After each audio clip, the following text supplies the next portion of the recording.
అందరికీ నమస్తే. నేను మీ Dharani. Welcome back to our channel princess Hayanshi. అందరూ ఎలా ఉన్నారండి? బాగున్నారా? నేనైతే చాలా బాగున్నాను. ఈ రోజు మన ఛానల్లోని వీడియో వచ్చేసి తెలంగాణ స్పెషల్ సర్వపిండి అండి. ఈ సర్వపిండి ఊరికే బియ్యం పిండితో కాకుండా సొరకాయతో సర్వపిండి ఎలా చేసుకోవాలో ఈ రోజు అయితే నేను చూపించబోతున్నా. సొరకాయతో గ్యారెలు చేసుకోవచ్చు, పకోడీ చేసుకోవచ్చు. కానీ దానికి కొంచెం ఎక్కువగా ఆయిల్ పడుతుంది కదా. ఎక్కువ ఆయిల్ పట్టకుండా, ఎక్కువ టైం తీసుకోకుండా సర్వపిండి అయితే పెట్టుకోవచ్చు. ఇది ఎలాగనేది ఇప్పుడు చూద్దాం. వీడియోలోకి వెళ్ళిపోయే ముందు ఒక చిన్న రిక్వెస్ట్ అండి. మన ఛానల్ని ఎవరైనా కొత్తగా చూస్తున్నట్లయితే ప్లీజ్ సబ్స్క్రైబ్ చేసుకోండి. ఇలాంటి మరిన్ని వీడియోలు మీ మొబైల్కి నోటిఫికేషన్గా రావాలి అంటే బెల్ సింబల్ని క్లిక్ చేయండి. ఇంకా లేట్ చేయకుండా వీడియోలోకి అయితే వెళ్ళిపోదాం. సొరకాయ సర్వపిండి కోసం సొరకాయనైతే ఇట్లా తురిమైతే పెట్టుకోవాలండి. మరి చిన్న హోల్స్తో కాకుండా ఇలా కొంచెం పెద్ద హోల్స్తో తురిమి పెట్టుకున్నారంటే టేస్ట్ చాలా బాగుంటుంది. ఇదైతే నేను ఇట్లా కొంచెం పెద్ద హోల్స్తో తురిమి పెట్టుకున్నా. ఇందులోకి అయితే వాటర్ వస్తాయి కదా, కొంచెం ఈ వాటర్ అయితే పడేయకండి. చూడండి, వాటర్ అయితే వచ్చింది కదా. ఇందులోకి కొంచెం కూడా ఎక్స్ట్రా వాటర్ ఏం వేయకుండా ఇందులో సొరకాయలో వచ్చిన వాటర్ తోనే పిండి అయితే కలుపుకోవాలి. పిండి ఎంత కలుస్తుందో అంత మాత్రమే కలుపుకోవాలి. వాటర్ వేసారంటే టేస్ట్ అంత బాగోదు. ఇప్పుడైతే మనం ఇందులోకి అన్ని వేసుకొని కలుపుకుందాం. ఇదైతే పచ్చిమిర్చి, వెల్లుల్లి, జీలకర్ర పేస్ట్ అండి. ఇలా పేస్ట్ చేసుకొని వేసుకోవాలి. ఇందులోకి కొద్దిగా నువ్వులు కాకుండా మీరు కావాలంటే శనగపప్పు వేసుకోవచ్చు, కొద్దిగా మినపప్పు కూడా వేసుకోవచ్చు, లేదంటే పెసర్ల పప్పు కూడా వేసుకోవచ్చు. నేనైతే నువ్వులు వేస్తున్నా. కరివేపాకు,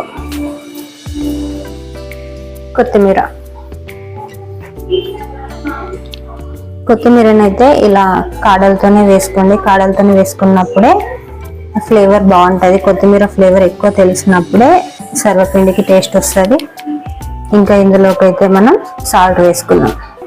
రుచికి సరిపడా సాల్ట్, కొద్దిగా పసుపు అండి.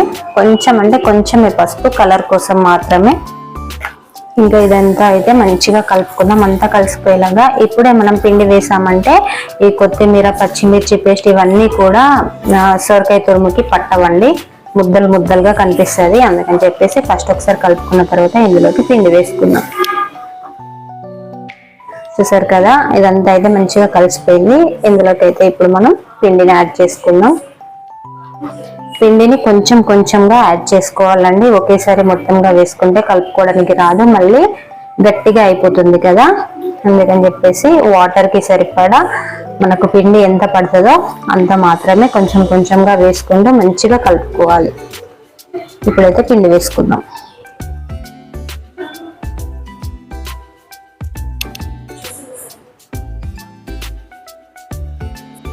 ఈ పిండి కలుపుకున్న తర్వాత ఇంకా ఏమైనా పిండి పడుతుందేమో చూసి లూజ్గా ఉంటే కొంచెం పిండి వేసుకుందాం.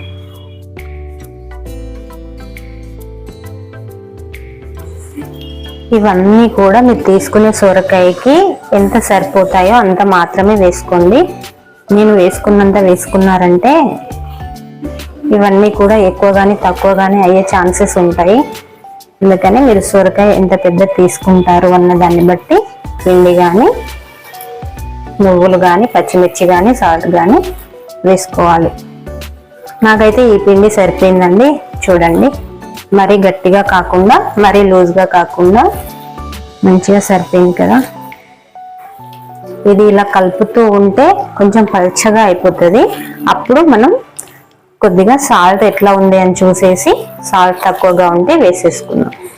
ఇంకా పిండి కావాలంటే కూడా వేసేసుకున్నాం.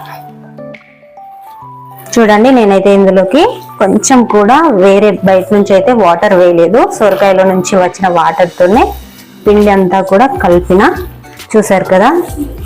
ఇప్పుడైతే కొంచెం సాల్ట్ ఎట్లుంది చూద్దాం. నాకైతే సాల్ట్ సరిపోయిందండి. ఇంకా దీనినైతే మూకుడికి పెట్టేసుకున్నాం. నేనైతే నాన్ స్టిక్ ప్యాన్కి పెట్టేసుకుంటున్నాను, నా దగ్గర మూకుడు లేదు. చూడండి, నేనైతే నాన్ స్టిక్ ప్యాన్ లో పెట్టుకుంటున్నా. ఇందులోకి కూడా కొంచెం ఆయిల్ వేసుకోవాలి.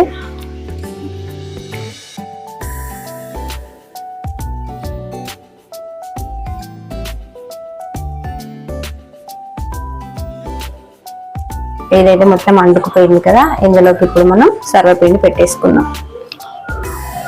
సర్వపిండి పెట్టుకునేటప్పుడు చేయి కొంచెం తడి చేసుకోండి, లేదంటే పిండి మొత్తం చేతితోనే పైనకు వస్తూ ఉంటుంది. ఇలా ముద్ద తీసుకొని ఇందులో పెట్టేసుకొని ఇలా పల్చగా నొక్కుంటే సరిపోతుంది. మరి మందంగా నొక్కోకండి, మందంగా నొక్కినట్లయితే సరిగ్గా ఉడకదు, పైన ఉడకదు. పైన కింద రెండు వైపులా కూడా ఉడకాలి అంటే కొంచెం పల్చగా నొక్కుకోవాలి.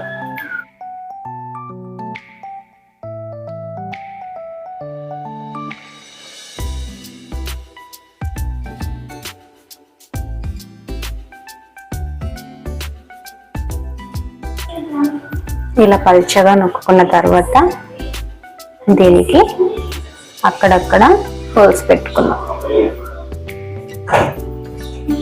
హోల్స్ పెట్టుకోవడం వల్ల ఈ హోల్స్ లో నుంచి పైనకి కూడా మంచిగా ఉడికిపోతుంది.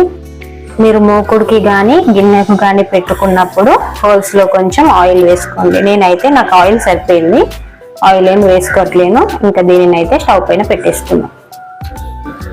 ఇంకా స్టవ్ ఆన్ చేసి మనం పెట్టుకున్న సర్వపిండి పన్ను అయితే స్టవ్ పైన పెట్టేసుకొని మూత పెట్టేసుకున్నాం. ఇలా మూత పెట్టేసుకొని 10 to 12 minutes వరకు అయితే దీనిని ఉడకనిద్దాము. ఇంకా ఒకసారి మూత తీసేసి చూద్దాము.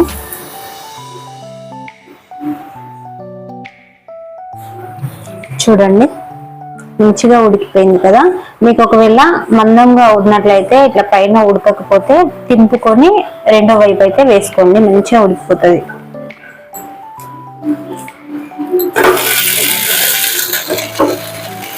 కొంచెం సేపు ఇటు సైడ్ మూత పెట్టుకోవాల్సిన అవసరం లేదు.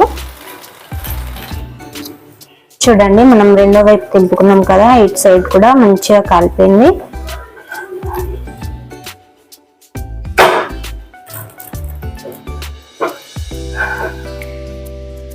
చూసారు కదా, మన సొరకాయ సర్వపిండి రెడీ. ఇంకా దీన్ని ప్లేట్లోకి అయితే తీసుకుందాం. ఈ వీడియో కనుక మీకు నచ్చినట్లయితే ప్లీజ్ ఒక లైక్ కొట్టండి, మీ ఫ్రెండ్స్కి షేర్ చేయండి. Thank you.